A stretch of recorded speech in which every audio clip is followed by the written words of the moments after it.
So നമ്മൾ discuss ചെയ്തുകൊണ്ടിരിക്കുന്നത് types, kinds or classification of companies ആണ്.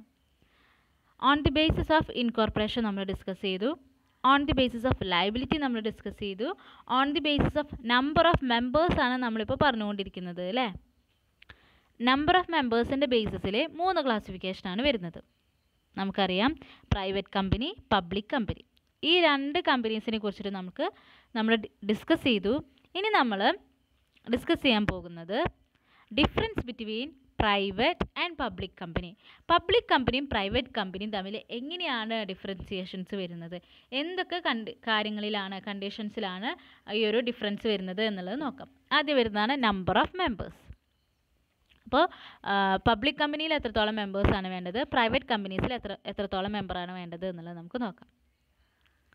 അപ്പോൾ ഓക്കെ, അപ്പോൾ ആദ്യത്തെ ക്ലാസിഫിക്കേഷൻ നോക്കുക. പബ്ലിക് കമ്പനി വരുന്നുണ്ട്, പ്രൈവറ്റ് കമ്പനി വരുന്നുണ്ട് അല്ലേ. ഇനി അവിടെ ശ്രദ്ധിക്കണം, മിനിമം മെമ്പേഴ്സ് എത്രത്തോളം വേണം, മാക്സിമം എത്രത്തോളം മെമ്പേഴ്സ് വേണം. പബ്ലിക് കമ്പനിയാണ് എന്നുണ്ടെങ്കിൽ മിനിമം 7 മെമ്പേഴ്സെങ്കിലും ഉണ്ടെങ്കിൽ സ്റ്റാർട്ട് ചെയ്യാൻ സാധിക്കുള്ളൂ. മാക്സിമം നോ ലിമിറ്റ്, അങ്ങനെ ഇത്ര മെമ്പേഴ്സ് വേണമെന്ന് കമ്പൽസറി ഇല്ല, നോ ലിമിറ്റാണ്. എണ്ണം കൂടിയാലും കുറഞ്ഞാലും കുഴപ്പമില്ല. ഇനി പ്രൈവറ്റ് കമ്പനീസ് എടുത്ത് നോക്കുകയാണെന്നുണ്ടെങ്കിൽ മിനിമം 2 മെമ്പേഴ്സ് ഉണ്ടെങ്കിൽ മാത്രമേ ആ ഒരു കമ്പനി ഫോം ചെയ്യാൻ സാധിക്കുള്ളൂ. ഇനി മാക്സിമം ലിമിറ്റ് എത്രയാണ് പറയുന്നത്, 200 ആണ്. 200-നേക്കാൾ കൂടുതൽ മെമ്പേഴ്സ് പ്രൈവറ്റ് കമ്പനീസിൽ പാടില്ല. ഓക്കെ, അപ്പോൾ നമ്പർ ഓഫ് മെമ്പേഴ്സിൻ്റെ ബേസിസിൽ ഡിഫറൻസിയേഷൻ വരുന്നുണ്ട്. പബ്ലിക് കമ്പനിയിലും പ്രൈവറ്റ് കമ്പനിയിലും ഒരു മിനിമം ലിമിറ്റും മാക്സിമം ലിമിറ്റും 2 കേസിലും പറയുന്നുണ്ട്. ഓക്കെ, ഇനി നമുക്ക് നോക്കാം public invitation of capital invest ചെയ്യാൻ ഇൻവിറ്റേഷൻ നടത്താൻ ആർക്കൊക്കെ സാധിക്കും എന്നുള്ളത്. പബ്ലിക് ഇൻവിറ്റേഷൻ ആർക്കൊക്കെയാണ് നടത്താൻ സാധിക്കുക, ജനറൽ പബ്ലിക്കിന് ഷെയർസ് ആർക്കൊക്കെയാണ് ഇഷ്യൂ ചെയ്യാൻ സാധിക്കുക. നമ്മൾ പറഞ്ഞു പബ്ലിക് കമ്പനീസിന് മാത്രമേ പബ്ലിക് ഇൻവിറ്റേഷൻ നടത്താനുള്ള സാധ്യതയുള്ളൂ. ജനറൽ പബ്ലിക്കിന് പബ്ലിക് കമ്പനീസിൽ മാത്രമേ ഷെയർസ് ഇൻവെസ്റ്റ് ചെയ്യാൻ സാധിക്കുള്ളൂ, പ്രൈവറ്റ് കമ്പനീസിൽ സാധിക്കില്ല. പ്രൈവറ്റ് കമ്പനീസിലെ ഷെയർ ഹോൾഡേഴ്സ് എന്ന് പറയുന്നത് ആ ഒരു കമ്പനിയുടെ മെമ്പേഴ്സ് ആയിട്ടുള്ള ഫാമിലി ആയിരിക്കാം, ഫ്രണ്ട്സ് ആയിരിക്കാം, റിലേറ്റീവ്സ് ആയിരിക്കാം. അല്ലാതെ പുറമെന്നുള്ള ഒരാൾക്ക് ഒരിക്കലും പ്രൈവറ്റ് കമ്പനിയുടെ ഷെയർസ് വാങ്ങാൻ സാധിക്കില്ല. ഓക്കെ, അപ്പോൾ പബ്ലിക് ഇൻവിറ്റേഷൻ പബ്ലിക് കമ്പനീസിൽ മാത്രമേ സാധിക്കുള്ളൂ, പ്രൈവറ്റ് കമ്പനീസിൽ സാധിക്കില്ല. നെക്സ്റ്റ് വരുന്നതാണ് ട്രാൻസ്ഫറബിലിറ്റി ഓഫ് ഷെയർസ്. നമ്മൾ പറഞ്ഞു പബ്ലിക് കമ്പനീസ് ജനറൽ പബ്ലിക്കിന് ഇഷ്യൂ ചെയ്യാവുന്നത് കൊണ്ട് തന്നെ ഫ്രീലി ട്രാൻസ്ഫറബിൾ ആണ്. പക്ഷേ പ്രൈവറ്റ് കമ്പനീസിൻ്റെ ഷെയർസ് നമുക്ക് അങ്ങനെ ട്രാൻസ്ഫർ ചെയ്യാൻ സാധിക്കില്ല. നെക്സ്റ്റ് വരുന്നതാണ് നമ്പർ ഓഫ് ഡയറക്ടേഴ്സ്. പ്രൈവറ്റ് കമ്പനിയുടെ കേസിൽ മിനിമം നമ്പർ ഓഫ് ഡയറക്ടേഴ്സ് എന്ന് പറയുന്നത് 2ഉം പബ്ലിക് കമ്പനിയുടെ കേസസിൽ മിനിമം നമ്പർ ഓഫ് ഷെയർസ് എന്ന് പറയുന്നത് 3ഉം 1 പേഴ്സൺ കമ്പനിയാണ് എന്നുണ്ടെങ്കിൽ 1 ഡയറക്ടറാണ് വേണ്ടത്. ഓക്കെ, അപ്പോൾ നമ്മളവിടെ 3 കമ്പനീസിനെ കുറിച്ചിട്ടും പറയുന്നുണ്ട്. പ്രൈവറ്റ് കമ്പനീസ് ആണ് എന്നുണ്ടെങ്കിൽ മിനിമം ഡയറക്ടർ 2 ആണ്, പബ്ലിക് കമ്പനി ആണെന്നുണ്ടെങ്കിൽ മിനിമം ഡയറക്ടർ 3 ആണ്, 1 പേഴ്സൺ കമ്പനി ആണെന്നുണ്ടെങ്കിൽ മിനിമം ഡയറക്ടറുടെ എണ്ണം എന്ന് പറയുന്നത് 1 ആണ്. നെക്സ്റ്റ് പറയുന്നതാണ് പ്രോസ്പെക്ടസ്. ആർക്കാണ് ഇവിടെ പബ്ലിക് ഇഷ്യൂ നടത്താൻ സാധിക്കുക, പബ്ലിക് കമ്പനീസിന് അല്ലേ. അപ്പോൾ അതുകൊണ്ട് തന്നെ പ്രോസ്പെക്ടസ് പബ്ലിക് കമ്പനിക്ക് മസ്റ്റ് ആയിട്ടുള്ളൊരു കാര്യമാണ്. ജനറൽ പബ്ലിക്ക് ഷെയർ വാങ്ങണമെന്നുണ്ടെങ്കിൽ ആ ഒരു കമ്പനീനെ കുറിച്ചിട്ട് ഈ ഒരു പബ്ലിക്കിന് അറിഞ്ഞിരിക്കണം. അപ്പോൾ അതുകൊണ്ട് തന്നെ കമ്പനി പ്രോസ്പെക്ടസ് ഇഷ്യൂ ചെയ്യേണ്ടത് മസ്റ്റാണ്. അപ്പോൾ പബ്ലിക് കമ്പനിയാണ് ഇവിടെ ഷെയർസ് ഇഷ്യൂ ചെയ്യുന്നത്, പബ്ലിക് ഇഷ്യൂ നടത്തുന്നത്. അതുകൊണ്ട് തന്നെ പബ്ലിക് കമ്പനി മാത്രം പ്രോസ്പെക്ടസ് ഇഷ്യൂ ചെയ്താൽ മതി. പ്രൈവറ്റ് കമ്പനീസിന് പ്രോസ്പെക്ടസ് ആവശ്യമായിട്ടുള്ളൊരു കാര്യമല്ല. നെക്സ്റ്റ് പറയുന്നതാണ് minimum subscription. When a public company makes an offer for issue of shares, it can carry out allotment only after receiving minimum subscription. അതായത് minimum പബ്ലിക്കെങ്കിലും subscribe ചെയ്ത് കഴിഞ്ഞാൽ മാത്രമേ, അല്ലെങ്കിൽ അപ്ലിക്കേഷൻസ് എല്ലാ ജനറൽ പബ്ലിക്കും റിസീവ് ആയിട്ടുണ്ടെങ്കിൽ മാത്രമേ അവർക്ക് എന്ത് ചെയ്യാൻ പറ്റുള്ളൂ, പിന്നീട് അങ്ങോട്ട് അലോട്ട്മെൻറ്റ് നടത്താൻ സാധിക്കുള്ളൂ. നമുക്കറിയാം ഒരു കമ്പനിയുടെ ഷെയർ എന്ന് പറയുന്നത് application money, allotment money, first call, second call, അങ്ങനെയാണ് അവരുടെ ആ ഒരു ഷെയർ ക്യാപിറ്റലിൽ വരുന്ന ഘടന അല്ലേ, സ്ട്രക്ചർ എന്ന് പറയുന്നത്. അപ്പോൾ അപ്ലിക്കേഷൻസ് ഒരു മിനിമം സബ്സ്ക്രിപ്ഷനെങ്കിലും നടന്നിട്ടുണ്ടെങ്കിൽ മാത്രമേ അവർക്ക് അലോട്ട്മെൻറ്റ് നടത്താൻ സാധിക്കുള്ളൂ. പക്ഷേ പ്രൈവറ്റ് കമ്പനിയിൽ അങ്ങനെ ഒരു ആവശ്യമില്ല. കാരണം എന്താണ്, അവർക്ക് അവിടെ ഇഷ്യൂ ഓഫ് ഷെയർസ് നടക്കുന്നില്ല. അതുകൊണ്ട് തന്നെ പ്രോസ്പെക്ടസും വേണ്ട, മിനിമം സബ്സ്ക്രിപ്ഷൻ ലിമിറ്റ് നോക്കേണ്ട ആവശ്യം വരുന്നില്ല. നെക്സ്റ്റ് വരുന്നതാണ് provision for entrenchment in articles. ആർട്ടിക്കിൾസിൽ എന്തെങ്കിലും ചേഞ്ചസ്, ഇമ്പ്രൂവ്മെൻറ്റ്സ് വരുത്തണമെന്നുണ്ടെങ്കിൽ ആരുടെയൊക്കെ അപ്രൂവലാണ് നേടേണ്ടത് എന്നുള്ളതാണ്. In case of private company, provision for entrenchment in the articles are concerned. It is to be agreed and approved by all the members. Private കമ്പനിയുടെ എന്തെങ്കിലും provisions improve ചെയ്യാനോ ചേഞ്ച് ചെയ്യാനോ ആഗ്രഹിക്കുന്നുണ്ടെങ്കിൽ ആ ഒരു പ്രൈവറ്റ് കമ്പനിയിലുള്ള എല്ലാ മെമ്പേഴ്സിൻ്റെയും അപ്രൂവലും എഗ്രിമെൻറ്റും ഉണ്ടെങ്കിൽ മാത്രമേ ചേഞ്ച് വരുത്താൻ സാധിക്കുള്ളൂ. But in case of a public company, it is to be agreed and approved through a special resolution. ഇനി പബ്ലിക് കമ്പനിയുടെ ഒരു പ്രൊവിഷനാണ് ചേഞ്ച് ചെയ്യാൻ ആഗ്രഹിക്കുന്നത് എന്നുണ്ടെങ്കിൽ ഒരു സ്പെഷ്യൽ റെസൊല്യൂഷൻ നടത്തിയിട്ട് ഷെയർ ഹോൾഡേഴ്സിൻ്റെ എഗ്രിമെൻറ്റും സമ്മതവും അപ്രൂവലൊക്കെ ഉണ്ടെങ്കിൽ മാത്രമേ ചേഞ്ച് ചെയ്യാൻ സാധിക്കുള്ളൂ. നെക്സ്റ്റ് പറയുന്നതാണ് ക്വാറം ഓഫ് മീറ്റിംഗ്.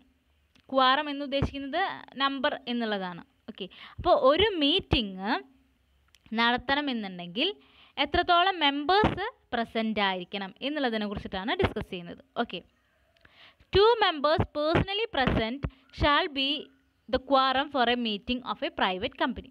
ഒരു പ്രൈവറ്റ് കമ്പനി ആണ് എന്നുണ്ടെങ്കിൽ മിനിമം 2 പേഴ്സൺസ് പേഴ്സണലി പ്രസൻ്റ് ആയിരിക്കണം. അതായത് അവരുടെ ഒരു ഫിസിക്കൽ പ്രസൻസ് ആ ഒരു മീറ്റിങ്ങിൽ ഉണ്ടായിരിക്കണം. അങ്ങനെയെങ്കിൽ അവർക്ക് ഒരു മീറ്റിംഗ് നടത്താവുന്നതാണ്.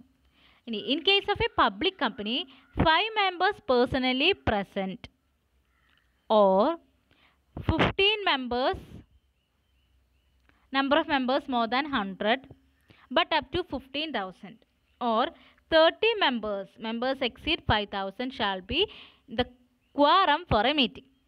പബ്ലിക് കമ്പനിയുടെ കേസാണ് എന്നുണ്ടെങ്കിൽ അവിടെ ക്ലാസിഫിക്കേഷൻ തരുന്നുണ്ട്. ഓക്കെ, അതായത് ആ ഒരു പബ്ലിക് കമ്പനിയുടെ കേസാണ് നമ്മൾ പറയുന്നത് ക്വാറം ഓഫ് മീറ്റിംഗ്. മിനിമം 1000 മെമ്പേഴ്സാണ് ആ ഒരു കമ്പനിയിൽ ഉള്ളത്. അങ്ങനെയെങ്കിൽ 5 പേരെങ്കിലും പേഴ്സണലി പ്രസൻ്റ് ആയിരിക്കണം. ഇനി ആ ഒരു കമ്പനിയുടെ മെമ്പേഴ്സിൻ്റെ എണ്ണം എന്ന് പറയുന്നത് 1000 to 5000 ഇടയിലാണ് എന്നുണ്ടെങ്കിൽ മിനിമം 15 മെമ്പേഴ്സ് കമ്പൽസറി ആയിട്ടും ആ ഒരു മീറ്റിങ്ങിൽ പങ്കെടുത്തിട്ടുണ്ടായിരിക്കണം. ഇനി 5000 കൂടുതൽ മെമ്പേഴ്സ് ഉള്ളൊരു കമ്പനിയാണ് എന്നുണ്ടെങ്കിൽ 30 മെമ്പേഴ്സ് കമ്പൽസറി ആയിട്ട് മീറ്റിങ്ങിൽ പങ്കെടുത്തിട്ടുണ്ടായിരിക്കണം. ഓക്കെ, ഇപ്പോൾ നമ്മളിവിടെ ഡിസ്കസ് ചെയ്തുകൊണ്ടിരിക്കുന്നത് ക്വാറം ഓഫ് മീറ്റിംഗ് ആണ്. പ്രൈവറ്റ് കമ്പനി ആണെന്നുണ്ടെങ്കിൽ മിനിമം 2 മെമ്പേഴ്സ് ഉണ്ടെങ്കിൽ മീറ്റിംഗ് നടത്താം. ഇനി പബ്ലിക് കമ്പനി ആണെന്നുണ്ടെങ്കിൽ നമ്മൾ കേസസ് നോക്കുകയാണ്, എത്രയാണ് നമ്പർ ഓഫ് മെമ്പേഴ്സ് എന്നുള്ളത് നോക്കുകയാണ്. അതിൻ്റെ ബേസിസിൽ മീറ്റിങ്ങിൽ പങ്കെടുക്കേണ്ട ആൾക്കാരുടെ എണ്ണത്തിൽ മാറ്റം വരും. 1000 കുറവ് മെമ്പേഴ്സുള്ളൊരു കമ്പനിയാണെന്നുണ്ടെങ്കിൽ 5 പേരും, 5000 താഴെയുള്ള മെമ്പേഴ്സുള്ള ഒരു കമ്പനിയാണെന്നുണ്ടെങ്കിൽ 15 പേരും, 5000 കൂടുതൽ മെമ്പേഴ്സുള്ള ഒരു കമ്പനിയാണെന്നുണ്ടെങ്കിൽ 30 മെമ്പേഴ്സുമാണ് ഒരു കമ്പനിയിലെ മീറ്റിങ്ങിൽ പ്രസൻ്റ് ആയിരിക്കേണ്ട നമ്പർ ഓഫ് മെമ്പേഴ്സ്. നെക്സ്റ്റ് പറയുന്നതാണ് മാനേജീരിയൽ റെമ്യൂണറേഷൻ. ഒരു മാനേജർക്ക് ആളുടെ റെമ്യൂണറേഷൻ, അതായത് സാലറി, കമ്മീഷൻ, DA അങ്ങനെ പോലുള്ള കാര്യങ്ങളൊക്കെ എത്രത്തോളം വേണം, അതിൽ എത്രത്തോളം റെസ്ട്രിക്ഷൻസും കാര്യങ്ങളും ഉണ്ട് എന്നുള്ളതാണ് ഇനി ഡിസ്കസ് ചെയ്യാൻ പോകുന്നത്. പ്രൈവറ്റ് കമ്പനിയുടെ ഡയറക്ടേഴ്സ് ആണ് അല്ലെങ്കിൽ എംപ്ലോയീസ് ആണ് എന്നുണ്ടെങ്കിൽ അവർക്ക് മിനിമം ഇത്ര കൊടുക്കണം എന്ന് ഒരു ലിമിറ്റും പറയുന്നില്ല. No restriction as to payment of managerial remuneration to the directors of a private company. ഒരു പ്രൈവറ്റ് കമ്പനിയിലെ ഡയറക്ടേഴ്സിന് റെമ്യൂണറേഷൻ കൊടുക്കുന്ന സമയത്ത് റെസ്ട്രിക്ഷൻസ് ഒന്നും പറയുന്നില്ല. ബട്ട് there are legal restrictions on remuneration of directors in a public company, and the total managerial remuneration cannot exceed 11% of net profit. ഇനി പബ്ലിക് കമ്പനിയിൽ ഉള്ള ഒരു ഡയറക്ടറാണ് എന്ന് കരുതുക. അങ്ങനെയുള്ള ഒരു ഡയറക്ടർക്ക് ആ കമ്പനി ജനറേറ്റ് ചെയ്തിട്ടുള്ള നെറ്റ് പ്രോഫിറ്റിൻ്റെ 11%-നേക്കാൾ കൂടുതൽ സാലറി കൊടുക്കാൻ പാടില്ല. എന്തുകൊണ്ടാണ് അങ്ങനെ പറയുന്നത്? ഈ ഒരു കമ്പനി, പബ്ലിക് കമ്പനി വർക്ക് ചെയ്യുന്നത് ഒരുപാട് ഷെയർ ഹോൾഡേഴ്സ് ആ കമ്പനിയിൽ ഇൻവെസ്റ്റ് ചെയ്തിട്ടുള്ളത് കൊണ്ടാണ് അല്ലേ. അപ്പോൾ അതുകൊണ്ട് തന്നെ നെറ്റ് പ്രോഫിറ്റിൻ്റെ ഒരു ഹ്യൂജ് എമൗണ്ട് ഡയറക്ടർ തന്നെ എടുത്തു കഴിഞ്ഞാൽ ബാക്കിയുള്ള ഷെയർ ഹോൾഡേഴ്സിന് ഡിവിഡൻഡോ കാര്യങ്ങളോ ഒന്നും ഉണ്ടാവില്ല. അപ്പോൾ അതുകൊണ്ടാണ് പബ്ലിക് കമ്പനിക്ക് ഒരു റെസ്ട്രിക്ഷൻ കൊടുത്തിട്ടുള്ളത് എന്താണ് ആ റെസ്ട്രിക്ഷൻ?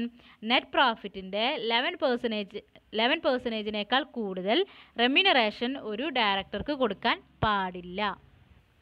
ഇനി നെക്സ്റ്റ് പറയുന്നതാണ് സ്പെഷ്യൽ പ്രിവിലേജസ്. പ്രൈവറ്റ് കമ്പനിയിലെ ഡയറക്ടേഴ്സിനും മെമ്പേഴ്സിനൊക്കെ ഒരു സ്പെഷ്യൽ പ്രിവിലേജ് കൊടുക്കുന്നുണ്ട്.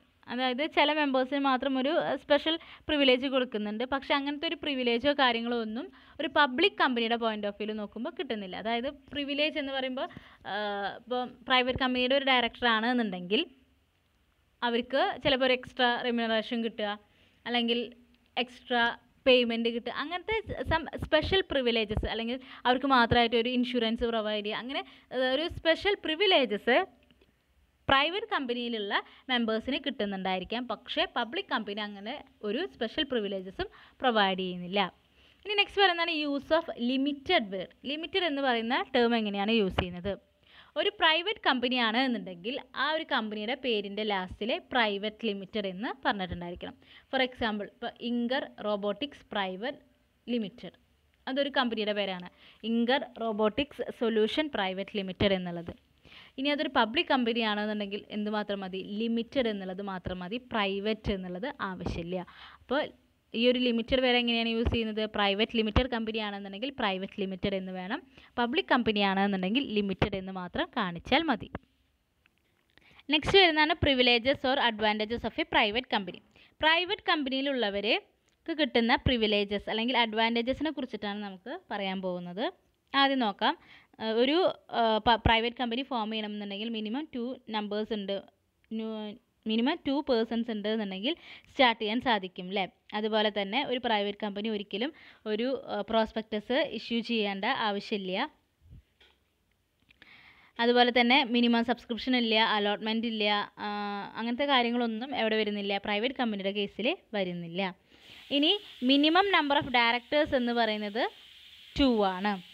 ഇനി റെമ്യൂണറേഷൻ പേയ്മെൻറ്റിനെ റിലേറ്റ് ചെയ്തിട്ട് ഡയറക്ടേഴ്സ് റെമ്യൂണറേഷൻ കൊടുക്കുന്നതിൽ ഒരു റെസ്ട്രിക്ഷൻസും പറയുന്നില്ല. ഇനി ക്വാറം ഓഫ് മീറ്റിംഗ് എന്ന് പറയുന്നത് മിനിമം 2 മെമ്പേഴ്സാണ്. ഇനി annual evaluation in the board's report is not applicable in case of private company. അതായത് ബോർഡിൻ്റെ റിപ്പോർട്ട് ആനുവൽ ഇവാലുവേഷൻ നടത്തണം എന്നുള്ളത് കമ്പൽസറി ആയിട്ടുള്ള ഒരു കാര്യമല്ല. The requirement of retirement by rotation of directors does not apply in private company and all its directors can be permanent directors. Private കമ്പനിയിലുള്ള directors എല്ലാം permanent directors ആണ്. ഇവരിങ്ങനെ ഓരോ വർഷം കൂടുമ്പോൾ ഇങ്ങനെ ചേഞ്ച് ചെയ്യണം, ഡയറക്ടേഴ്സിനെ ചേഞ്ച് ചെയ്യണം എന്നുള്ള കാര്യമൊന്നും പ്രൈവറ്റ് കമ്പനീസിൽ വരുന്നില്ല. പക്ഷെ അത് പബ്ലിക് കമ്പനിയിൽ വരുന്നുണ്ട്. നെക്സ്റ്റ് വരുന്നതാണ് a private company is not required to offer further issue of share capital to existing share holders and it can allot new issue to outsiders. ഇനി ഒരു പ്രൈവറ്റ് കമ്പനി പിന്നീട് ഒരു പബ്ലിക് കമ്പനിയൊക്കെ ആക്കാൻ ചാൻസ് ഉണ്ട് എന്നുണ്ടെങ്കിൽ അവർക്ക് എന്ത് ചെയ്യാം? ഔട്ട്സൈഡേഴ്സിന്, ജനറൽ പബ്ലിക്കിന് ന്യൂ ഷെയർസ് അലോട്ട് ചെയ്ത് കൊടുക്കാനുള്ള റൈറ്റ് ഉണ്ട്. ഇനി all the directors may be appointed by a single resolution in case of private company. എല്ലാ ഡയറക്ടേഴ്സിനെ അപ്പോയിൻറ്റ് ചെയ്യുന്നത് ഒരു സിംഗിൾ റെസൊല്യൂഷൻ അല്ലെങ്കിൽ ഒരു സിംഗിൾ മീറ്റിംഗ് പാസ്സാക്കിയിട്ട് അതിലൊരു നിയമം കൊണ്ടുവരികയാണ് ചെയ്യുന്നത്. അങ്ങനെയാണ് ഇവർ ഡയറക്ടേഴ്സിനെ അപ്പോയിൻറ്റ് ചെയ്യുന്നത്. അപ്പോൾ പ്രൈവറ്റ് കമ്പനി എന്തുകൊണ്ടും വളരെ ഈസിയറാണ്, അധികം റെസ്ട്രിക്ഷൻസ് ഒന്നും വരുന്നില്ല. കാരണം എന്തുകൊണ്ടാണ്? പ്രൈവറ്റ് കമ്പനി റൺ ചെയ്യുന്നത് ആ പ്രൈവറ്റ് കമ്പനിയിൽ തന്നെയുള്ള മെമ്പേഴ്സിൻ്റെ ക്യാഷ് കൊണ്ടാണ്. അപ്പോൾ ഇത്രയും കാര്യങ്ങളാണ് നമ്മളിന്ന് ഡിസ്കസ് ചെയ്തിട്ടുള്ളത് ഇല്ലേ? നമ്പർ ഓഫ് മെമ്പേഴ്സ്, പ്രൈവറ്റ് കമ്പനിയും വരുന്നുണ്ട്, പബ്ലിക് കമ്പനിയും വരുന്നുണ്ട്, അതിൻ്റെ ഡിഫറൻസിയേഷനും ഡിസ്കസ് ചെയ്തു.